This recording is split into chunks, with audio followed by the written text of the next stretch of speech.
Let's imagine for a moment we had the option to redesign human civilization from the ground up. What if, hypothetically speaking, we discovered an exact replica of the planet Earth, and the only difference between this new planet and our current one is that human evolution had not occurred. It was an open palette. No countries, no cities, no pollution, no Republicans, just a pristine, open environment. So, what would we do? Well, first we need a goal, right? And it's safe to say that goal would be to survive. And not to just survive, but to do so in an optimized, healthy, prosperous way. Most people indeed desire to live, and they would prefer to do so without suffering. Therefore, the basis of this civilization needs to be as supportive and hence sustainable for human life as possible, taking into account the material needs of all the world's people while trying to remove anything that could hurt us in the long run. That goal of, say, maximum sustainability understood, the next question regards our method. What kind of approach do we take? Well, let's see. Last I checked, politics was the method of social operation on Earth. So what do the doctrines of the Republicans, liberals, conservatives, or socialists have to say about societal design? Not a damn thing. Okay, then what about religion? Surely the great creator had to have left some blueprint somewhere. No, nothing I can find. Okay then, so what's left? It appears something called science. Science is unique in that its methods demand not only that the ideas proposed be tested and replicated, but everything science comes up with is also inherently falsifiable.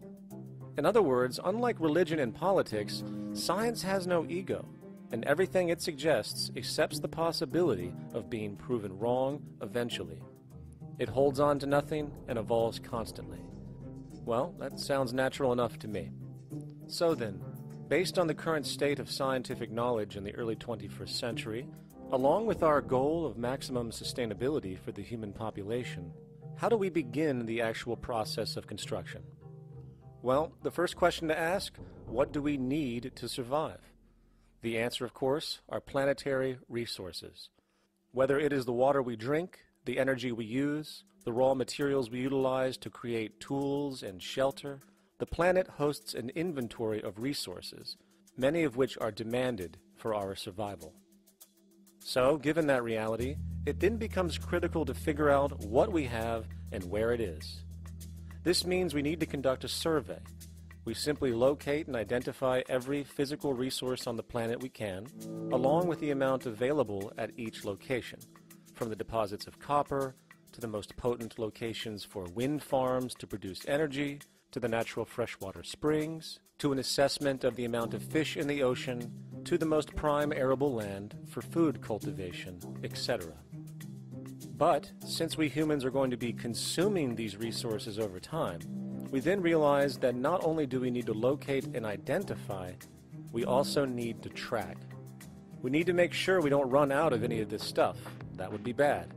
And this means not only tracking our rates of use, but the rates of earthly regeneration as well, such as how long it takes for, say, a tree to grow or a spring to replenish. This is called dynamic equilibrium. In other words, if we use up trees faster than they can be grown back, we have a serious problem, for it is unsustainable. So then, how do we track this inventory, especially when we recognize that all of this stuff is scattered everywhere?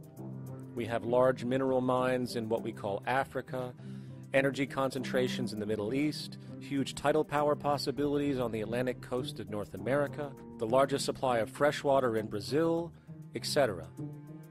Well, once again, good old science has a suggestion. It's called systems theory. Systems theory recognizes that the fabric of the natural world, from human biology to the earthly biosphere to the gravitational pull of the solar system itself, is one huge synergistically connected system, fully interlinked. Just as human cells connect to form our organs, and the organs connect to form our bodies, and since our bodies cannot live without the earthly resources of food, air, and water, we are intrinsically connected to the earth, and so on. So, as nature suggests, we take all of this inventory and tracking data and create a system to manage it. A global resource management system, in fact, to account for every relevant resource on the planet. There is simply no logical alternative if our goal as a species is survival in the long run. We have to keep track as a whole. That understood, we can now consider production. How do we use all this stuff? What will our process of production be, and what do we need to consider to make sure it is as optimized as possible to maximize our sustainability? Well, the first thing that jumps right out at us is the fact that we need to constantly try and preserve. The planet's resources are essentially finite, so it is important that we be strategic. Strategic preservation is key. The second thing we recognize is that some resources are really not as good as others in their performance. In fact, some of this stuff, when put into use, has a terrible effect on the environment, which invariably hinders our own health. For example, oil and fossil fuels, no matter how you cut it, release some pretty destructive agents into the environment. Therefore, it is critical we do our best to use such things only when we really have to, if at all.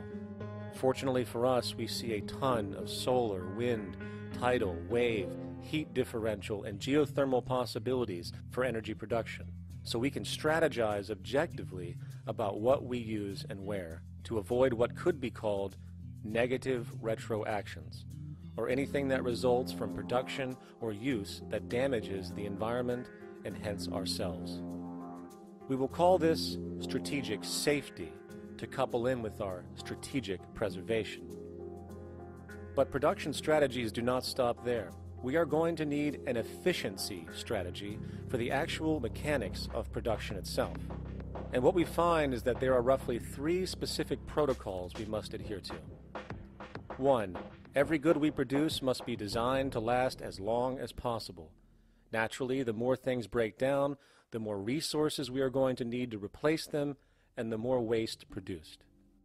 2. When things do break down or are no longer usable for whatever reason, it is critical that we harvest or recycle as much as we possibly can.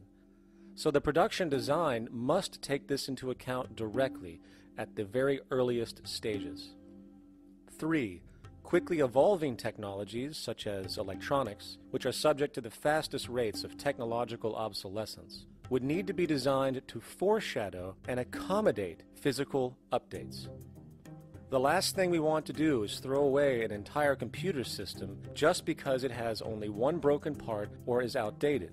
So we simply design the components to be easily updated, part by part, standardized and universally interchangeable, foreshadowed by the current trend of technological change. And when we realize that the mechanisms of strategic preservation, strategic safety, and strategic efficiency are purely technical considerations, devoid of any human opinion or bias, we simply program these strategies into a computer which can weigh and calculate all the relevant variables, allowing us to always arrive at the absolute best method for sustainable production based on current understandings. And while that might sound complex, all it is a glorified calculator. Not to mention, such multivariate decision-making and monitoring systems are already used across the world today for isolated purposes. It is simply a process of scaling it out. So, now we not only have our resource management system, but also a production management system, both of which are easily computer automated to maximize efficiency, preservation, and safety. The informational reality is that the human mind, or even a group of humans, cannot track what needs to be tracked. It must be done by computers, and it can be. And this brings us to the next level, distribution. What sustainability strategies make sense here? Well, since we know that the shortest distance between 2 points is a straight line, and since energy is required to power transport machines, the less transport distance, the more efficient. Producing goods in one continent and shipping them over to another only makes sense if the goods in question simply cannot be produced in the target area. Otherwise, it is nothing but wasteful. We must localize production so distribution is simple, fast, and requires the least amount of energy. We'll call this the proximity strategy. which simply means we reduce the travel of goods as much as possible, whether raw materials or finished consumer products. Of course, it might also be important to know what goods we are transporting and why, and this falls under the category of demand. And demand is simply what people need to be healthy and to have a high quality of life. The spectrum of material human needs range from core life-supporting necessities, such as food, clean water, shelter, to social and recreational goods, which allow for relaxation and personal social enjoyment, both important factors in human and social health overall. So, very simply, we take another survey. People describe their needs. Demand is assessed, and production begins based on that demand. And since the level of demand of different goods will naturally fluctuate and change around different regions, we need to create a demand distribution tracking system, so to avoid overruns and shortages. Of course, this idea is old news. It is used in every major store chain today to make sure they keep up with their inventory. Only this time we are tracking on a global scale. But, wait a minute, we really can't fully understand demand if we don't account for the actual usage of the good itself. Is it logical and sustainable for every single human to, say, have one of everything made, regardless of their usage? No, that would be simply wasteful and inefficient. If a person has a need for a good, but that need is only for, say, 45 minutes a day on average, it would be much more efficient if that good was made available to them and to others when needed. Many forget that it isn't the good that they want, it is the purpose of that good. When we realize that the good itself is only as important as its utility, we see that external restriction, or what we might call today ownership, is extremely wasteful and environmentally illogical in a fundamental economic sense. So, we need to devise a strategy called strategic access. This will be the foundation of our demand distribution tracking system, which makes sure we can meet the demand of the population's needs for access of whatever they need when they need it. And as far as physically obtaining the goods, centralized and regional access centers all make sense for the most part, placed in close proximity to the population, and a person would simply come in, take the item, use it, and when finished, return it when it is no longer needed. Sort of how a library works today. In fact, these centers could not only exist in the community in the way we see local stores today, but specialized access centers would exist in specific areas where often certain goods are utilized, saving more energy with less repeat transport. And once this demand tracking system is in order, it is tied into our production management system, and of course into our resource management system, hence creating a unified, dynamically updating, global economic management machine that simply makes sure we remain sustainable, starting with securing the integrity of our finite resources, moving to make sure we only create the best, most strategic goods possible, while distributing everything in the most intelligent and efficient way.